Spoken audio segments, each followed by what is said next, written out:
որ փոշու մեջ ես, որտեղ կան ծանր մետաղներ, կամ ինչ-որ նյութեր,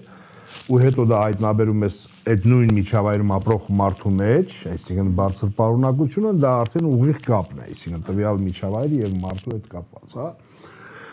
Եվ ինչպես դու նշեցիր, որ այո, բայց այդտեղ մի հատ կարևոր բան կա, էլի, որ պետքա շեշտել։ Այն ինչ որ ասում են, որ դա երկար ուսումնասիրություն, այդ ճիշտ է։ Դա լավ է։ Չէ, դա ճիշտ է։ Այդ երկար ուսումնասիրությունների արդյունքում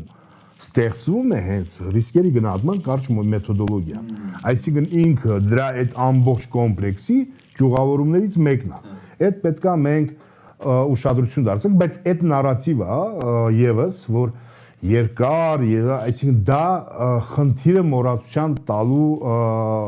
բանն է, այս մղումն է,